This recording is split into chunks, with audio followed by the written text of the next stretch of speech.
السلام علیکم ورحمۃ اللہ وبرکاتہ۔ آپ دیکھ رہے ہیں کوڈھیا RHN چینل۔ اعوذ باللہ من الشیطان الرجیم، بسم اللہ الرحمن الرحیم۔ الحمد للہ رب العالمین الرحمن الرحیم مالک یوم الدین۔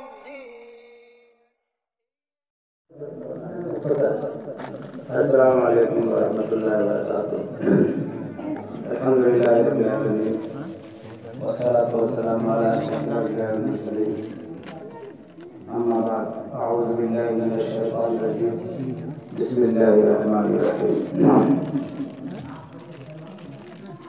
یا ایھا المدثر قم فانذر وربک فکبر وثیابک فطہر والرجز فاہجر ولا تمنن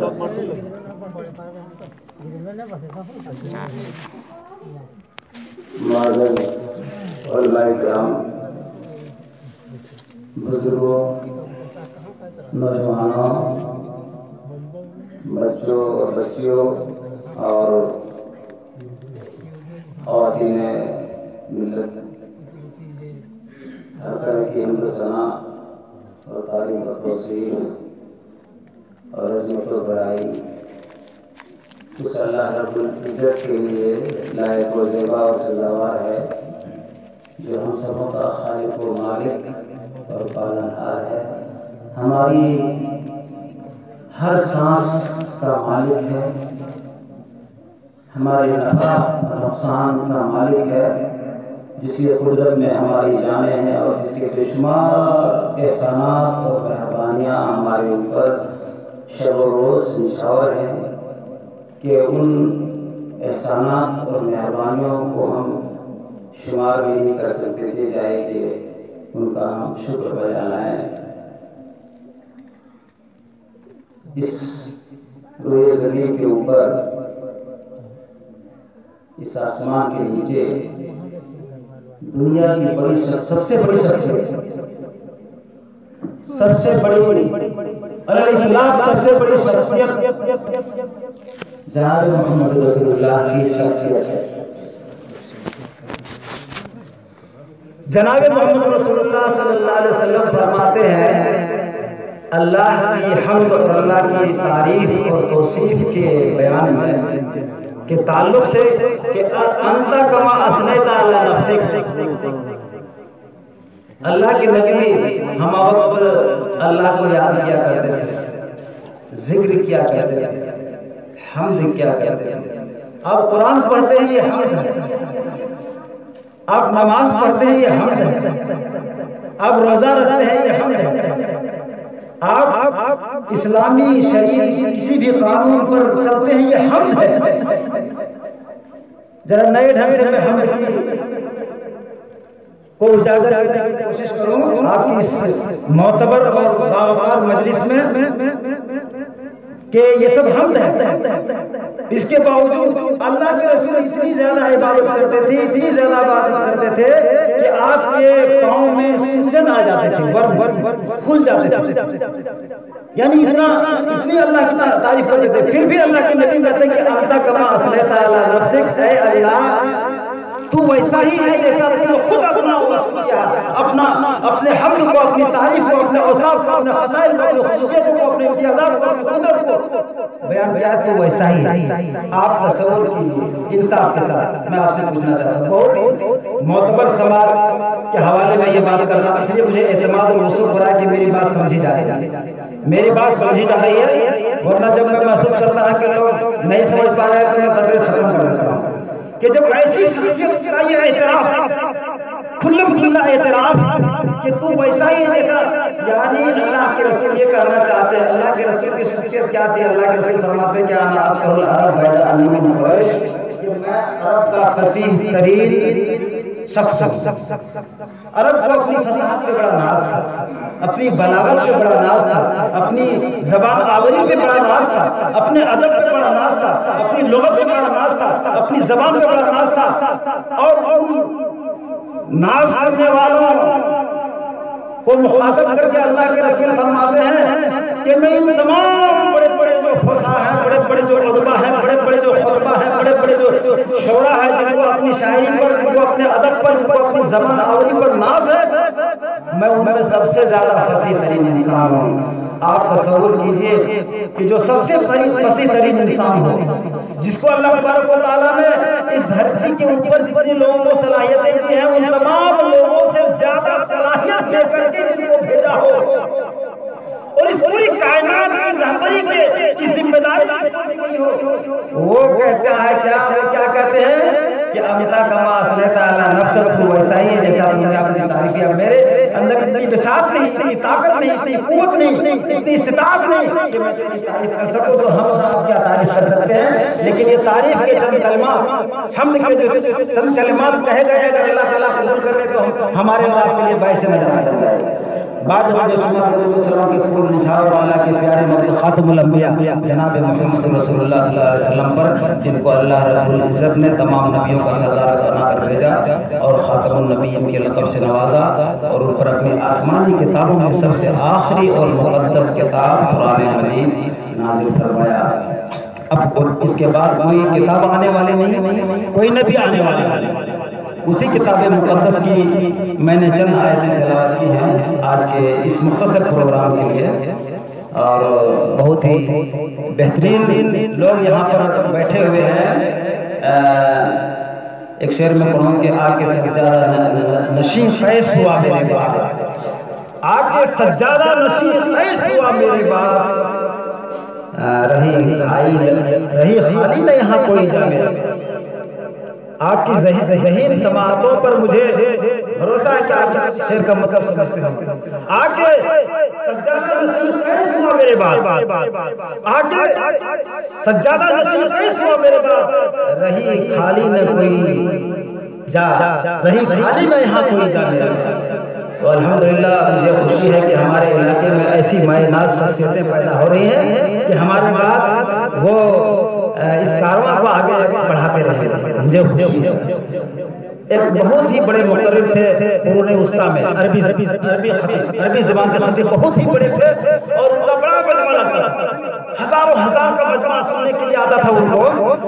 ان پر ایک مرتبہ کیا ہوا کہ حبس طاری ہو گیا، کبھی کبھی مقررین پر حبس طاری ہو گیا، یعنی اس کو سمجھ میں نہیں آتا کہ میں آگے کیا بولوں۔ بہت بڑا مقرر، بہت بڑا عالم، بہت جانکاری، بالکل سمندر، لیکن کبھی کبھی ایسا ہوتا ہے کہ حبس طاری ہو جاتا ہے۔ حبس تو اس بڑے مقرر پہ حبس طاری ہو گیا، بہت بڑا مجمع لگا ہوا تھا۔ اس مجمع کے اندر ان کا ایک شاگرد بھی تھا، ایک شاگرد بھی تھا۔ تو جب اس مقرر نے خطبہ پڑھا اور اما بعد پڑھا، اما بعد کے بعد وہ آگے نہیں بڑھ سکا۔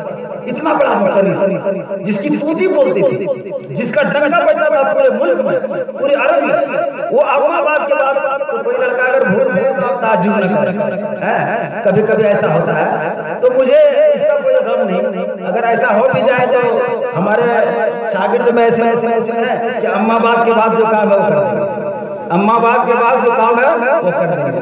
بہرحال یہ جملہ معترضہ کے طور پر اور آپ کو جوڑنے کے لیے اس کے بیچ میں ایک وقفہ ہو گیا، ہم باہر چلے گئے تو ملاقاتیں نہیں ہو رہی تھیں، اور آج یہ بڑا حسین موقع ہے، بڑا اچھا موقع ہے کہ آپ سے ملاقات ہو رہی ہے۔ بہت ہی مختصر چند گھنٹوں میں اگر آپ سننے کے لیے تیار ہو تو کچھ عرض کروں کہ میں نے جو آیت پڑھی اللہ تعالیٰ نے فرمایا ہے اس میں کہ یا ایھا المدثر قم فانذر وربک فکبر، اے چادر کے اوڑھنے والے قم، آپ کھڑے ہو جائیے اور لوگوں کو بتا دیجیے، باخبر کر دیجیے۔ انذار کا مطلب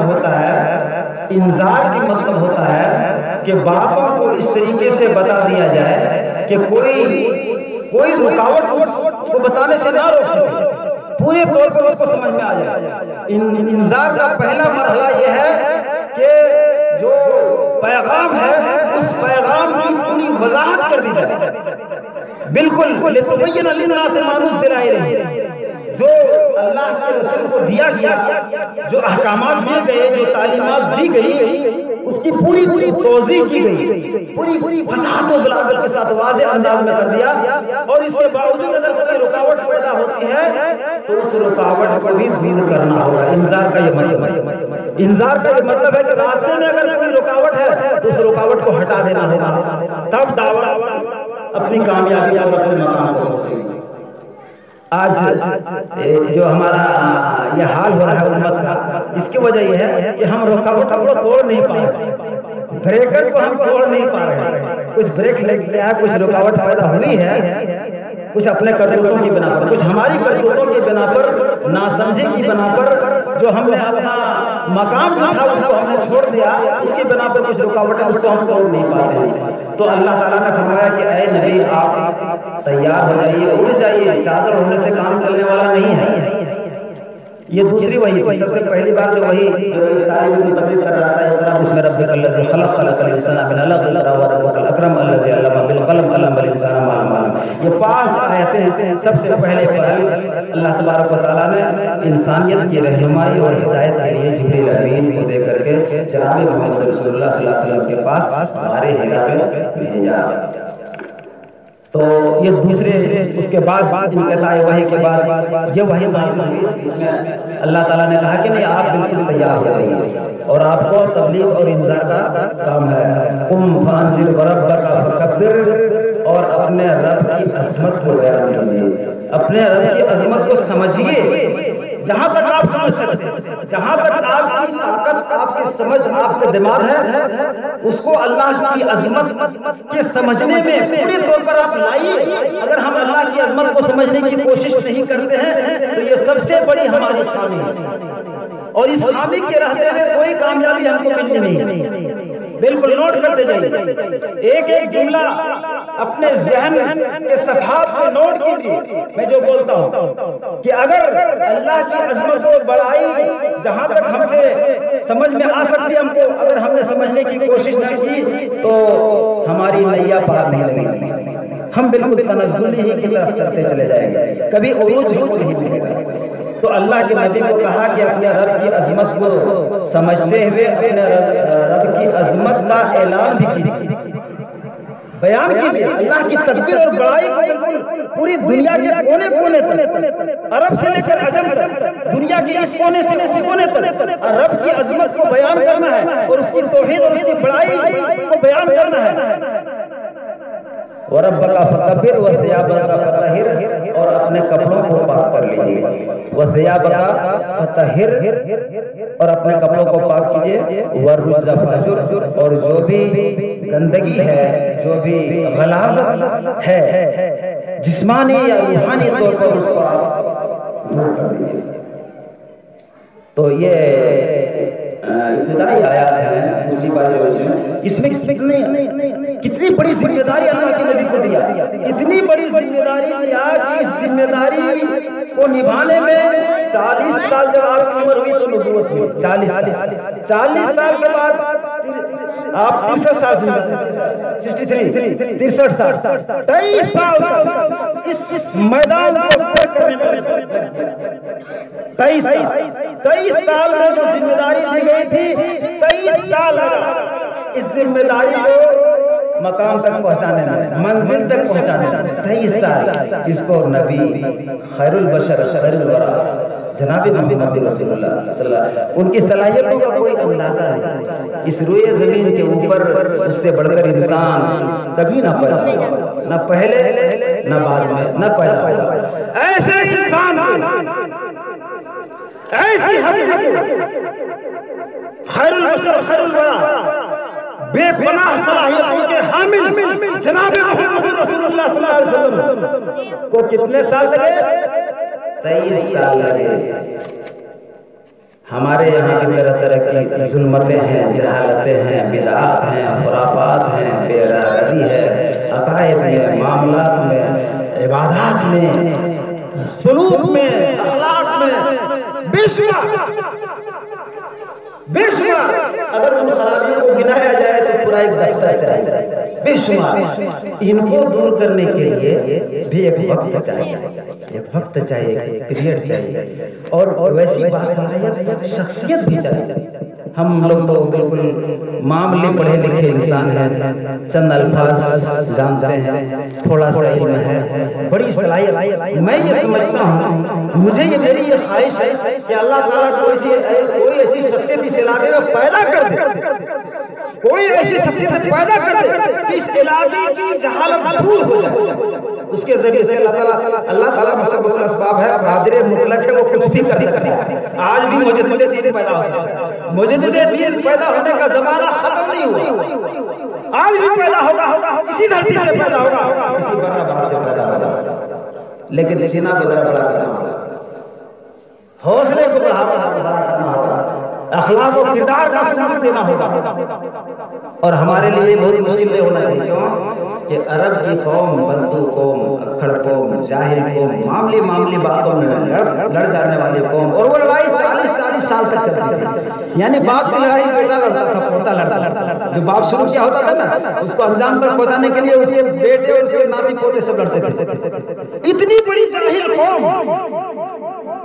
وہ جب رہبر مل گیا، جب ہادی مل گیا، اور ہیرا سے لے کر کے وہ نسخہ کیمیا لے کے آیا. حالی نے کہا ہے کہ نکل کر ہیرا سے سوئے قوم آیا اور ایک نسخہ کیمیا ساتھ لایا.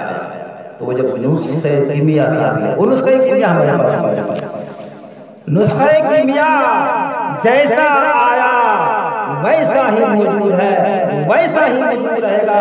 کسی مائی کے لال کے اندر اتنی طاقت نہیں ہے کہ اس نسخہ کیمیا کے اندر ذرا سا بھی پریورتن پیدا کر دے، چینجنگ کر دے.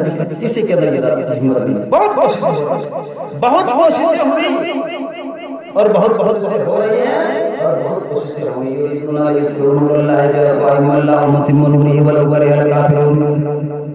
وہ لوگ چاہتے ہیں کہ اللہ کے نور کو پھونکوں سے بجھا دیں گے، لیکن اللہ یہ چاہتا ہے کہ اپنے نور کو پورا کرے گا، اور ہوگا وہی جو اللہ چاہے گا.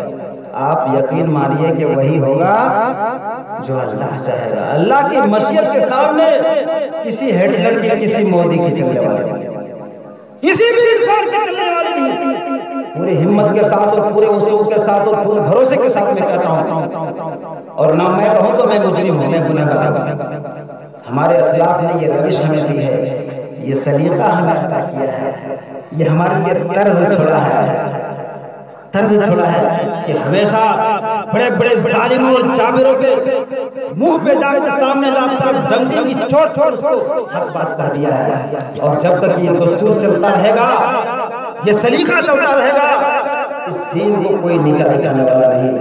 اور ہم اس کو برداشت نہیں کرتے ہیں کہ میرے جیتے جی اس زمانے میں اس دین کو کوئی نیچا دکھائے اور حق بات کرنے سے رک جائے. اگر پوری دنیا رک جائے گی تو یہ عبداللہ پر نہیں رکے گا، اس لیے کہ یہ اپنی جان کی پرواہ نہیں کرتا. مجھے معلوم ہے کہ جان آئی ہے تو جائے گی، جان آئی ہے تو جائے گی، اور جب اس کو جانی ہے تبھی جائے گی. نہ ایک لمحہ پہلے نہ ایک لمحہ بعد.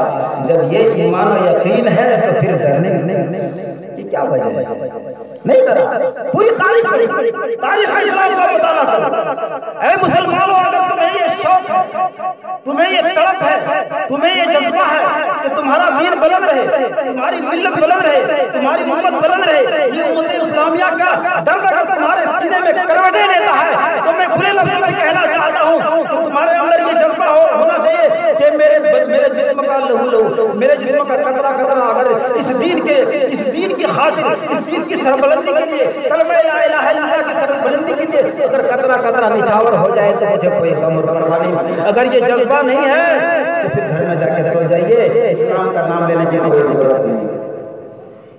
ایسی امت کی ضرورت نہیں، ایسی امت آپ نہیں ہو، آپ خیر امت ہو. تم خیر امت ہمارے امام صاحب بہت ہی اچھی اناؤنسنگ کر رہے تھے کہ تم خیر امت، خیر امت سب سے اعلیٰ سے اعلیٰ امت، اس سے بڑھ کر امت کوئی نہیں، اس سے بڑھ کر نیشن کوئی نہیں، اس سے بڑھ کر قوم کوئی نہیں، اس سے بڑھ کر رہبر کوئی نہیں. ہم کوئی اور رہبری کرنا چاہے گا تو ہم قبول نہیں کریں گے. بالکل کوئی بھی رہبری ہماری کرنے کی جرات نہ کرے اور ایسی حماقت نہ کرے. یہ سراسر اس کی حماقت ہوگی، بیوقوفی ہوگی. اور ایسی قیادت اور ایسی رہبری کو اگر ہم تحسین کی نظر سے دیکھتے ہیں یا قبول کرتے ہیں تو یہ ہمارا بوداپن ہوگا، ہماری جہالت حماقت۔ ہمارے پاس ایسا نمونہ ہے، ایسی رسالت ہے، ایسا پیغام ہے جو کسی کے پاس نہیں، جس میں کوئی خرد نہیں، سب میں ہوگی۔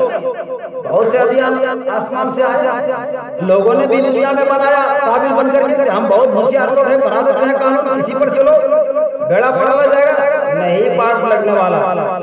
پتہ نہیں میری بات کیوں دنیا والوں، میں کہنا چاہتا ہوں کہ دنیا کے انسانوں، پورے ہندوستان کے انسانوں، بڑے بڑے انٹلیکچوئل انسانوں جو اپنے آپ کو بڑے بڑے ذہین اور دماغ والے سمجھنے والے انسانوں، پوری دنیا کے انسانوں کو اگر میری آواز پہنچتی ہے تو پہنچا دو کہ تمہارا دستور چلنے والا نہیں، اللہ کی قسم نہیں چلنے والا، ہزار بار اللہ کی قسم نہیں چلنے والا۔ اگر چلنے والا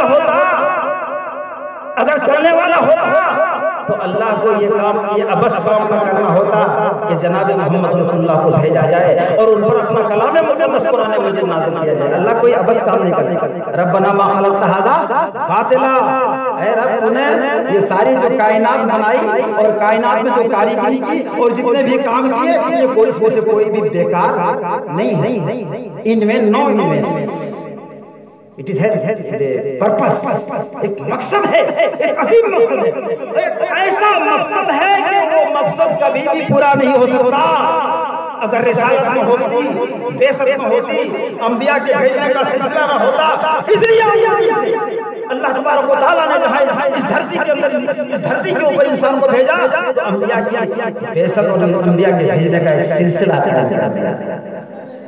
وَلَقَدْ بَعَثْنَا فِي كُلِّ أُمَّةٍ رَسُولًا أَنِ اعْبُدُوا اللَّهَ وَاجْتَنِبُوا الطَّاغُوتَ وَلِكُلِّ قَوْمٍ هَادٍ وَلَقَدْ أَرْسَلْنَا وَبَعَثْنَا رُسُلَنَا تَتْرَىٰ، ہم نے بے در پہ رسولوں کو بھیجا، بار بار بھیجا، ہر علاقے میں بھیجا، ہر زبان میں بھیجا، ہر ڈھنگ سے سمجھایا گیا، اس کی ضرورت تھی۔ تو یہ ضرورت تھی جناب محمد رسول اللہ صلی اللہ علیہ وسلم نے کو یہ ذمہ داری دی گئی اور یہ ذمہ داری پوری کرنے کی ہر جتن کیا۔ کتنا آپ کو ابھی نعت پڑھ رہے تھے تو کہا طائف والا منظر شاید آپ پیش کر رہے تھے، بڑا اچھا مجھے لگا کہ بالکل خون میں لطفت تھے، کیا ہمارے لیے اور آپ کے لیے، تاکہ وہ دین جو اللہ نے دیا ہے آپ براباد تک پہنچ جائے۔ اس براباد تک اس دین کو پہنچانے کے لیے محسوس کرو، انسانوں محسوس کرو، جناب محمد رسول اللہ نے پتھر اپنے جسم پہ کھائے، اپنے دانت کو شہید کر لیا، آپ کے چہرے زخمی ہو گئے، کیا؟ تاکہ براباد کی سنلاخ وادی میں بھی وہ یہ پیغام پہنچ جائے۔ اور آپ کو ساتھی بھی ملے تو کیسے ساتھی ملے؟ جان نچھاور کر دینے والے، صلح حدیبیہ کا واقعہ ذکر کیے، جو وہ ایلچی آیا تھا مکہ سے بات چیت کرنے کے لیے، ایگریمنٹ کرنے کے لیے کہ اس سال تو آپ کو عمرہ کی جائے گی، آئندہ سال آئے گا تو اس میں یہ تو ہوا، تو جو واپس مکہ گیا تو کہا کہ کیا حال ہے؟ کہا کہ کیا حال ہے، خدا کی قسم محمد جب بھی تھوکتا ہے تو کسی ان کے جانثار صحابہ کے بدن میں تھوک پڑتا ہے، وہ اپنے اس تھوک کو اپنے بدنوں میں مل لیا کرتے ہیں۔ اور ہم یہاں علماء کو دیکھ کر کے بغلیں چھپاتے ہیں، علماء کو دیکھ کر کے نظر بچانے کی کوشش، خدا کی قسم اس امت کو اٹھا نہیں سکتے۔ رویہ نہیں بدلا، طریقہ نہیں بدلا، طرز نہیں بدلا، طریقہ نہیں بدلا، اخلاق نہیں بدلا، کردار نہیں بدلا۔ 1000 بار اللہ کی قسم اس ملت، اگر ملت کو اٹھانے کا جذبہ ہے تو دامن جھاڑ کر کے کھڑے ہو جاؤ، قم فانذر۔ اب تو آیت نہیں اترے گی، میری بات کو اگر آیت تم تصور کرو تو تصور کرو، اجازت ہے، اور اللہ کی آیتوں کی کوئی مثال نہیں، اللہ کے کلام کی کوئی مثال نہیں۔ لیکن آج اگر کسی آیت کی ضرورت محسوس کرتے ہو، وہ آیت تمہارے لیے کافی نہیں ہوئی، وہ آیت تم کو اثر نہیں لا سکی۔ چند آیتوں کے سننے سے عمر کی زندگی بدل گئی، عمر کی زندگی کی کایا پلٹ ہو گئی، ان کی نظر بدل گئی، ان کا دماغ بدل گیا، ان کا ذہن بدل گیا، ان کی چال بدل گئی، ان کا کردار بدل گیا، اور ایک بڑا فریضہ اسلام کی ملت اسلام میں اکیلے انجام دیا۔ عمر اتنی بڑی، اتنا بڑا فریضہ اور ڈیوٹی عمر نے انجام دیا ہے کہ کیا کہیے۔ وہ ایک لاؤبالی قسم کا انسان تھا، شراب پیتا تھا، شکار کرتا تھا، دین اسلام سے کوئی خاص مطلب نہیں تھا۔ اس طرح ہم لوگوں کو جیسے ایک لگاؤ ہے، ہاں مسلمان ہے، تو وہ بھی جو ہندو دھرم تھا، ہندو دھرم ہے، ہندو دھرم ہے، جو بھی دھرم تھا، لیکن اس پر بہت دلچسپی ان کو نہیں تھی، اپنے دھرم پر بھی بہت ہی لگاؤ کا نہیں تھا، لاؤبالی قسم کا۔ لیکن جب قرآنی آیات ان کی سماعتوں سے ٹکرائی تو ان کے دل کی دنیا بدل گئی، نظر بدل گئی، ذہن بدل گیا، اور ایسا بدلا کہ عمر جب بولے تو آیت نازل ہو جائے۔ کیا مقام دیا عمر کو، کیا مقام دیا؟ غور کرو، عمر بولے، عمر کی بولی آیت بن جائے، اللہ نے کتنا نواز دیا۔ کئی ہمارے علماء کرام بیٹھے ہوئے، عمر جب بولے تو وہی بولی آیت بن کر کے نازل ہوتی ہے عرش سے، وہاں سے بھی کیا کہتے ہیں، کیا آپ لوگ بولتے ہیں کہ اس کی تصدیق ہو گئی ہے نا، وہاں سے وہاں جا کر عمر جو بولے وہی آیت، عمر کا کلام آیت اللہ بنا دے۔ کتنا نوازا عمر کو، کتنا نوازا۔ آپ بھی اگر چاہتے ہیں کہ اللہ آپ کو نوازے تو وہ اللہ آج بھی موجود ہے اور نوازنے کے لیے تیار ہے۔ ہم تو مائل بکرم ہے، کوئی سائل ہی نہیں، راہ دکھلائے کسی منزل ہی نہیں۔ اللہ ہمیں عطا کرنے کے لیے ہمہ وقت ہو، کبھی سوتا بھی نہیں، کبھی اونگتا بھی نہیں۔ لا تأخذہ سنۃ ولا نوم، نیند تو دور کی بات ہے، اونگ بھی اس کو نہیں آتی۔ اور اونگ کیسے آئے گی بھائی؟ آپ تھوڑا سا گھر چلاتے ہیں، مستری پر پریشان رہتے ہیں، بھورے اٹھتے ہیں، سویرے اٹھتے ہیں، دن بھر ادھر دیکھنا، چھوٹا سا گھر چلاتے ہیں، 10 آدمی کا پریوار ہے، 12 آدمی کا، آپ کو نیند نہیں آتی ہے تو وہ ساری کائنات جو چلاتا ہے وہ اونگے گا نہیں ہوگا؟ ذرا سا انسان، ذرا سوچیے، تھوڑا سا سوچیے، آپ انسان ہو، عقل سے لا لینا، وہ ساری کائنات چلاتا ہے، سورج چلتا ہے تو اس کے حکم سے، چاند چلتا ہے تو اس کو، ستارے گردش کرتے ہیں تو اس کے حکم سے، یہ سمندر چلتا ہے تو اس کے، ہماری سانس چلتی ہے تو اس کے حکم سے، دنیا کا سارا کاروبار چلتا ہے تو اس کے حکم سے۔ تو کبھی سوئے گا؟ انصاف سے بولنا، سوئے گا؟ مناسب ہے؟ لا ينبغي له ان ينام، اس کے لیے مناسب ہی نہیں ہے، یہ مناسب نہیں ہے کہ اللہ سوئے تو ہر وقت جاگ رہا ہے۔ چوکنا ہے ہمارے اوپر، ہمارے ہر کرتوت کو دیکھتا ہے، فرشتے نہ بھی لکھیں تو سب معلوم ہے۔ بولو یہ عقیدہ ہے کہ نہیں؟ عقیدے کی اصلاح کرنا، اگر عقیدہ میں فکر ہے تو میں پورا ذکر جاری کے ساتھ علماء کرام کی موجودگی میں بولتا ہوں، فرشتہ نہ بھی لکھے تو فرق نہیں پڑتا۔ ویسے فرشتے مقرر ہیں، لکھے جاتے ہیں، فرشتے کے پکڑے جاتے ہیں، فرشتوں کے لکھے پہ ناحق آدمی، کوئی غالب نے کہا کہ پکڑے جاتے ہیں فرشتوں کے لکھے پہ ناحق آدمی۔ ہمارا کوئی دم تحریر بھی تھا، وہ شاعر تھا، شاعرانہ خیال ہے، چھوڑیے، کہا کہ فرشتے نے لکھ دیا، ہم کو اللہ نے پکڑ دیا۔ میرا بھی وہاں کہا تھا فرشتہ تو تیرا آدمی، اے اللہ یہ تو تیرا آدمی تھا، تیرا کو تیری طرف سے آیا تھا، میرے طرف کا پنچیتی کرتا، ادھر کا بھی رہتا، فریقین کے دونوں لوگ چنتے ہیں پنچیتی کرنے والے سمجھتے کہ میرا یہ پنچ، ان کا یہ پنچ، دونوں مل کر کے فیصلہ کرتے۔ غالب کہتا ہے کہ یہ تو فرشتہ تیری طرف سے آیا تھا، میری طرف سے کوئی نہیں تھا۔ غلط نہیں، وہ شاعرانہ خیال ہے، چھوڑیے، لیکن میں یہ عرض کرنا چاہتا ہوں کہ اللہ تبارک و تعالی ہماری ہر حرکت سے واقف ہے، وہ لطیف الخبیر، جو کھٹکتا ہے وہ بھی جانتا ہے، جو ہمارے ذہن میں ہے وہ بھی جانتا ہے، جو ذہن میں ہے وہ بھی اس کو پتا ہے۔ تو اللہ تعالیٰ کو سب کچھ معلوم ہے، اللہ تعالیٰ کے علم میں، پھر بھی فرشتوں کو اللہ تبارک و تعالیٰ نے مقرر کر دیا۔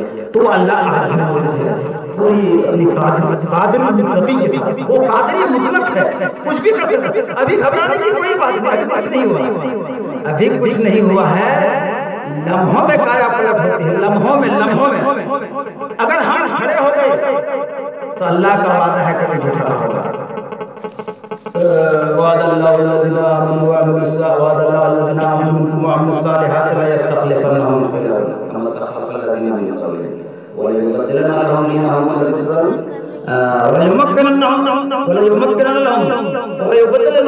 الذی ارتضى لهم۔ اللہ تعالیٰ فرماتا ہے کہ جو لوگ ایمان لائے اور نیک عمل کیے، اللہ کا یہ وعدہ ہے، اللہ کا یہ وعدہ ہے کہ ان کو ہم دنیا کی حکومت سے نواز دیں۔ جس دین کو پسند کیا ہے اس دین میں غلبہ کر ساری دنیا کی رہنمائی وہ کریں گے، اور کیا اس زمانے میں کیا۔ لیکن مسلمانوں نے جب اپنا اسلامی پیغام کو بھلا دیا، غفلت میں ہو گئے، تو جو سب چھن گیا، حکومت چھن گئی، ساری طاقت سطوت چھن گئی، پوری دنیا پوری دنیا اسی کے اندر کتنے لوگ تو خالی بے کر حملہ اٹیک بھی کرنا نہیں پڑ رہا تھا، خالی سن کر کے کہتے تھے بس جو آپ کہیں گے ہم مانیں، آپ جو کہے گا وہ ہم کہنے کے لیے تیار ہیں، بس ہماری جان چھوڑ دیں، جتنا آپ سالانہ ہم پر لگا دیجیے ٹیکس ہم دینے کے لیے۔ ایسا دبدبہ میرا قائم ہو گیا۔ آج ہمیں کیا ہو گیا، آج ہم کہاں چلے گئے، تو اسی دھرتی سے اسی سرزمین سے کوئی ایسا ہمت والا جگر رکھنے والا نکلے. یہ ہم ٹر ادھر ادھر کرتے پینٹ شرٹ پہنتے کرتے اس سے کام ہونے والا نہیں. ایمان کی مضبوطی کے ساتھ نوٹ کے اندر خدمات تو چاہتا ہے تو ایمان کی مضبوطی کے ساتھ اعمال صالحہ شریعت پر چلنا یہ نہایت ضروری ہے اس دعوت کو پہنچانے کے لیے. اور اللہ تبارک و تعالیٰ نے وعدہ کیا ہے کہ ہم آپ کی مدد کریں گے, دعا کی مدد کریں گے. اللہ کے رسول کو انسان ہونے کی وجہ سے کبھی کبھی کچھ گھبراہٹ ہوتی. اللہ تعالیٰ نے جب کہا کہ یا ایھا الرسول بلغ ما انزل الیک وَإِن لَّمْ تَفْعَلْ فَمَا بَلَّغْتَ رِسَالَتَهُ وَاللَّهُ يَعْصِمُكَ مِنَ النَّاسِ. اے رسول آپ پر جو نازل کیا, آپ کو جو حکم دیا اس کو آپ پہنچا دیا. بڑے بڑے جابروں کے سامنے آپ کیا دیے, اور اگر آپ نے نہیں پہنچایا تو آپ نے رسالت کا حق نہیں ادا کیا, ذمہ داری نہیں ادا کیا. وَاللَّهُ يَعْصِمُكَ مِنَ النَّاسِ, اور اللہ آپ کو لوگوں کی اذیتوں اور اس کی تکلیفوں سے, ان کی منصوبہ بندیوں سے, ان کی سازشوں سے آپ کو محفوظ رکھے گا. تو اللہ کے رسول کے لیے اللہ نے ذمہ لیا تھا. اللہ کے رسول کی جو ذمہ داری تھی, جو رسالت تھی, اس رسالت کی جو حفاظت کرنے والے ہیں اللہ تعالیٰ اس کی بھی حفاظت کرے. اس لیے ہمیں چاہیے کہ میں ختم کر دوں کہ یہ جو ذمہ داری ہمیں دی گئی ہے پیغام پہنچانے کی, اس کو ہم جہاں کہیں بھی رہیں اپنے اپنے طور پر پہنچاتے رہیں. یہ ہمارے اوپر بڑی ذمہ داری ہے. اس ذمہ داری کو نہ نبھانے کی بنا پر ہم کو یہ ذلت و خواری اور رسوائی کا سامنا کرنا پڑا ہے. جب ہم یہ پیغام پہنچانے لگیں گے, دین کو سمجھ لیں گے اور دین کا عزت و احترام ہمارے دلوں میں معززن ہو جائے, تو اس کے بعد اللہ تبارک و تعالیٰ ہمیں سربلندی عطا کرے گا. اس لیے اس چیز کو نہیں بولنا. اور اسی کے لیے علاقے میں جگہ جگہ ادارے قائم ہو رہے ہیں اور اپنے اپنے طور پر کوشش کر رہے ہیں. جامعہ امام عباس کا تعارف اس بات کا محتاج نہیں ہے کہ آپ کے سامنے تعارف کیا جائے, محتاج تعارف نہیں ہے. آپ جانتے ہیں اس زمانے میں اس علاقے میں اچھا خاصا کام ہو رہا ہے اور بھی مزید آگے بڑھانے کا ارادہ ہے اور جذبہ ہے, اور لوگ شب و روز صبح و شام لگے ہوئے ہیں. اس طریقے سے اس علاقے کے لوگوں کو, اس علاقے کے بچوں کو تعلیم و تربیت دی جائے, اس علاقے کے لوگوں میں دینی معلومات فراہم کی جائے. اس تبدل میں ادارہ لگا ہوا ہے. آپ سے یہی گزارش ہے کہ آپ بھی اس کا حصہ بنیں اور آپ بھی اس میں کچھ نہ کچھ ساتھ دیں, تاکہ آپ اس امت کو آگے بڑھانے میں آپ کا بھی تعاون ہو اور آپ بھی شریک ہو جائیں, اور اللہ تعالیٰ آپ کو اجر عظیم سے نوازے. آخر میں اللہ تعالیٰ سے دعا ہے کہ اللہ تعالیٰ ہم تمام مسلمانوں کو صحیح اسلام سمجھنے کی توفیق عطا فرمائے, ہمارے اندر اخلاص اور خلوص پیدا کرے, اور جب تک